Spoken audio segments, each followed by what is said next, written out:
Bu başqa məsələ Məhəbbət. Gör necə yanaşmır sən pincə. Məhəbbət, eşlənmə. Bu dəfə ağlı başında ola. Bax, götür bu maşından çağırdır Məhəbbət. Heç eləmə gələn. Sənin işin ancaq səliqəli maşın idarə eləməkdir. Bu hamı görsün ki, Araz Market hər yerdə var. Yaxşı Məhəbbət? Maşın. Ağlı başında ola. Narahat olmayın. Çəkildi. Bu necə maşın? Bax, bu da maşın.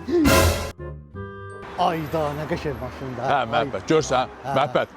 Ehtiyatlı ola bu maşına, Ay, yaxşı. narahat olma, Bax, qaydalara əməl eləginə, qırmızı işıqda keçmə, sürət həddini keçmə, yaxşı? Başdır. Sən getdin Məhəbbət. Tamam, Məhəbbət. Bu neyinir ha, bu düzəlməyəcək də.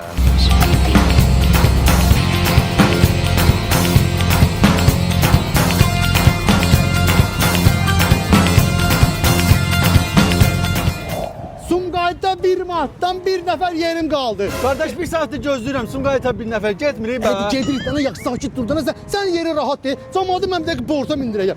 Sumqayıtda bir nəfər bir manatdan endirim elədim bir 50 kağıt adam gedə Sumqayıta. Qardaş hara gidiyor?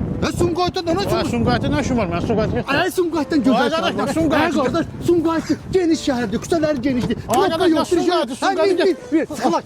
Sıxılar. Sumqayıtda 14 yerim qaldı. Boş yerlər gəl. Hay canım. Nə varsa Məhəbbət? Sumqayıtda müştəri aparam mən o qədər. Hani Sumqay, sənin başın xarabdır. Nə? Amma mən sən maşın vermişəm ki, sən gəzəsən, fırlanasan, bütün şəhəri camaat arazı görsün. Dedim ki, benzin boş-boşda yandırmır. Arada taktik eləyib Sumqayıtda adam aparım gətirir manatdan da. Sən gəl sən də. Allah şimdi. Klientlər dönə gəl otur Ha manatdan. bir gelin. Tez qılağa. Qardaş, şaş ağa. Düşün. Yaxşı dənə klient aparım. Düşün. Nə klientə düşün.